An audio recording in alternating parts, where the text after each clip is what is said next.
Assalamualaikum warahmatullahi wabarakatuh dan salam sejahtera. Hari ini kumpulan kami akan membentangkan beberapa buah topik dalam BHS 1023 iaitu dalam topik anatomi dan fisiologi iaitu mitosis, meiosis dan juga sintesis protein. Tanpa melengahkan masa, mari kita sama-sama meneruskan ke babak yang lebih utama.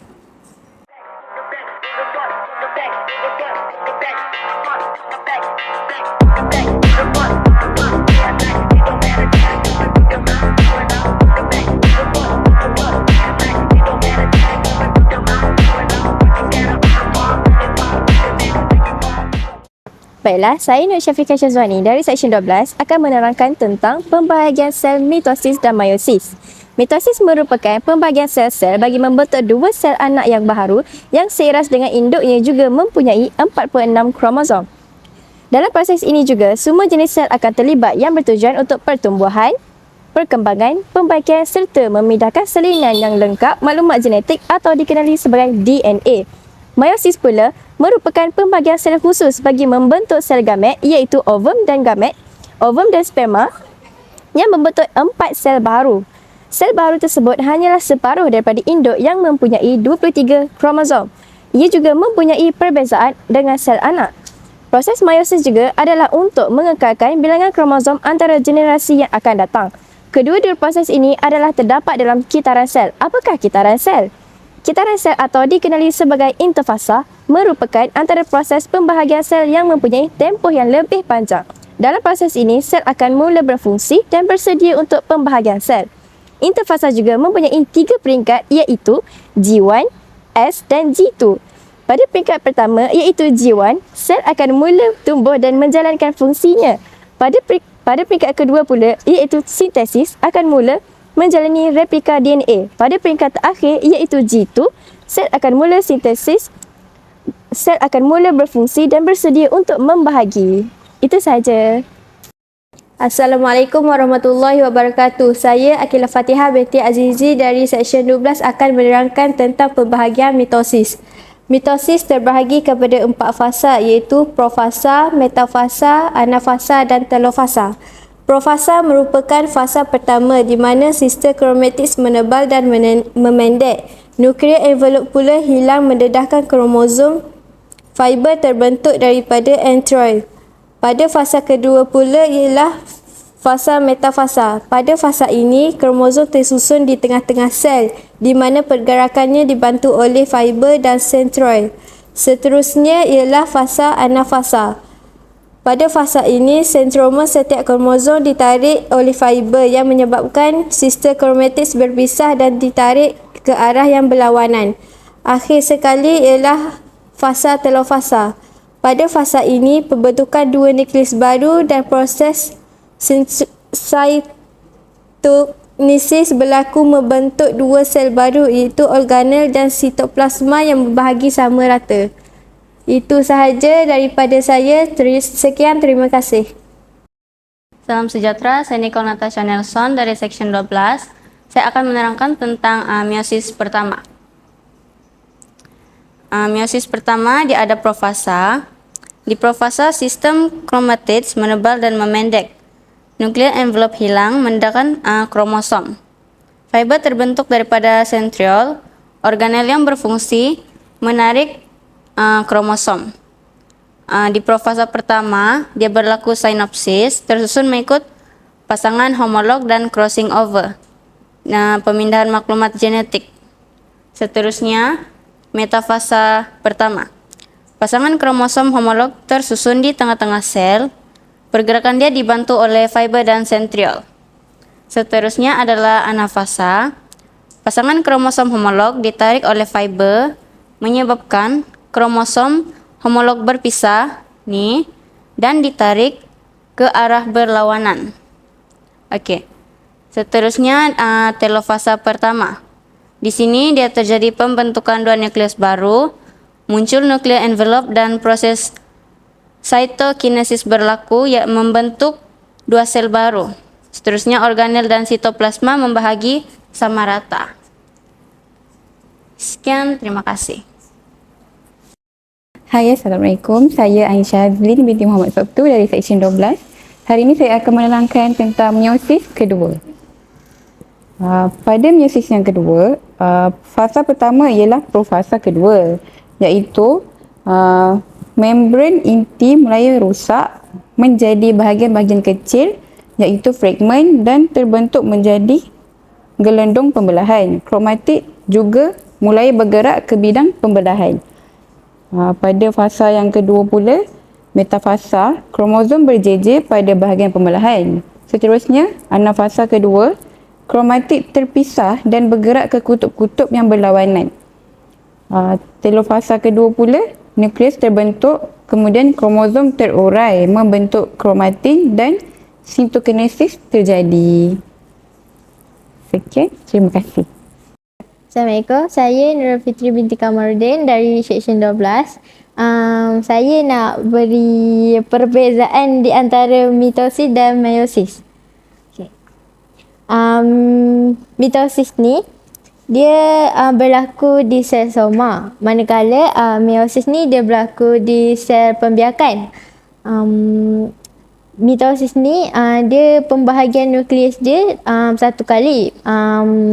Meiosis ni pula dia punya pembahagian nukleus ni dua kali saja, iaitu meiosis 1 dan meiosis 2.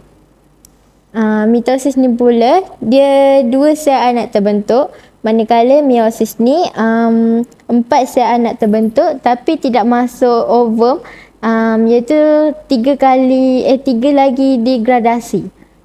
Mitosis ni bilangan kromosom sel induk dia dikekalkan dalam sel anak, manakala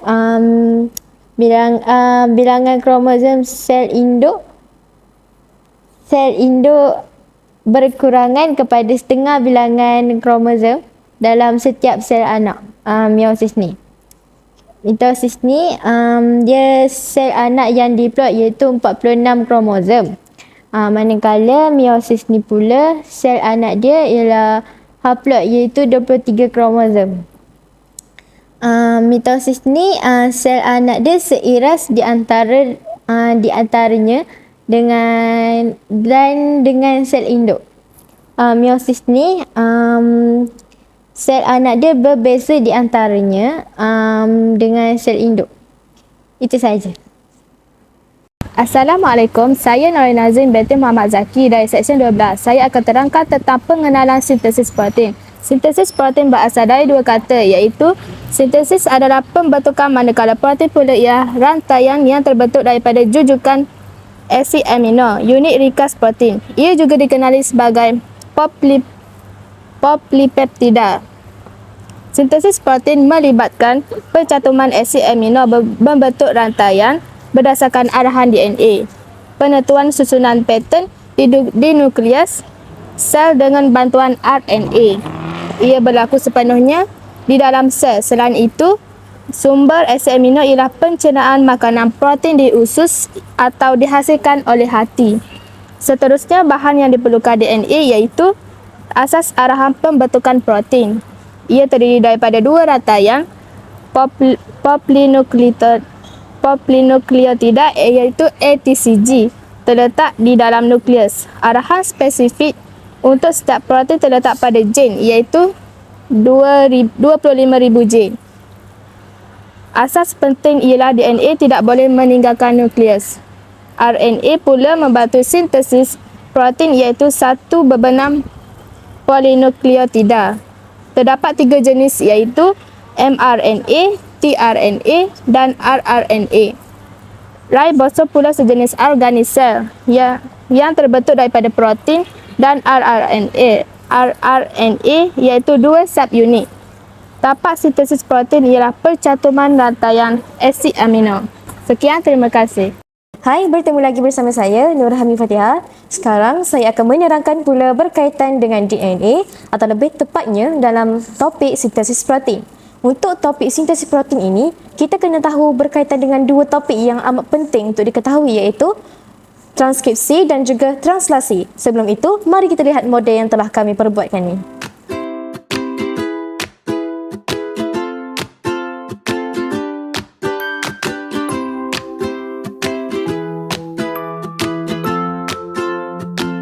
Untuk proses sintesis protein, dia terbahagi kepada dua, iaitu transkripsi dan juga translasi. Untuk proses transkripsi, ia merupakan penyalinan maklumat DNA di nukleus untuk membentuk RNA bagi disampaikan ke ribosom. Berlaku di mana? Berlaku di nukleus. Manakala untuk translasi pula, ia merupakan penterjemahan maklumat dibaca mengikut kodon daripada mRNA bagi mengikat protein. Kodon ini merupakan 3 jujukan base nukleotida pada mRNA yang berpadanan dengan antikodon pada tRNA spesifik untuk setiap asid amino. Terdapat 64 antikodon untuk 20 asid amino yang berlaku di ribosom. Untuk lebih memahaminya, mari kita lihat animasi yang akan dipaparkan. Sekarang, kita akan menyaksikan bagaimana DNA ditukarkan menjadi protein. Ini merupakan sel, iaitu unit asas semua organisma hidup. Kita sudah sedia maklum bahawa dalam kebanyakan sel manusia, terdapat struktur yang dipanggil nukleus. Dalam nukleus pula mengandungi genom. Pada manusia, genom terdiri daripada 23 pasang kromosom, di mana setiap kromosom itu mengandungi rantai yang panjang DNA yang dibungkus rapat di sekeliling protein yang dipanggil histon. Dan di dalam DNA terdapat bahagian yang dipanggil gene. Gene ini mengandungi arahan untuk membuat protein. Apabila gene dihidupkan, enzim yang dipanggil polymerase RNA melekat pada permulaan gene. Ia bergerak di sepanjang DNA membuat untaian mRNA daripada pengkalan bebas dalam nukleus. Kod DNA menentukan susunan asas bebas ditambahkan pada mRNA. Proses ini dipanggil transkripsi.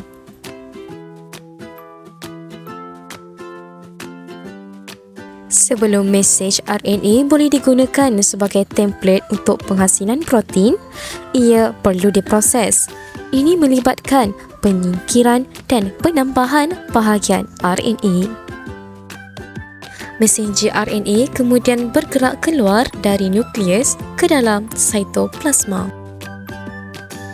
Kilang-kilang protein dalam sitoplasma yang dipanggil ribosom mengikat pada maklumat RNA.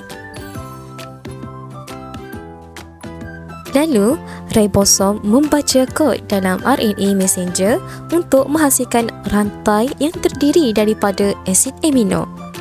Terdapat 20 jenis asid amino yang berbeza-beza dan juga memindahkan molekul RNA dengan membawa asid amino ke ribosom.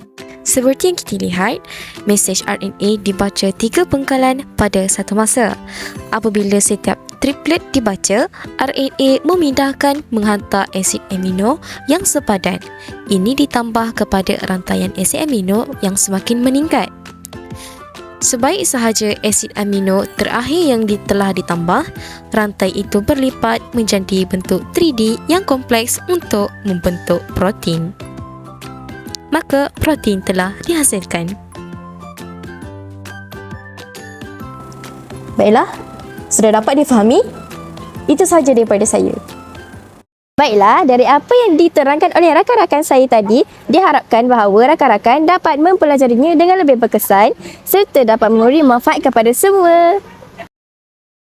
Baiklah, itu sahaja daripada kami semua. Bye.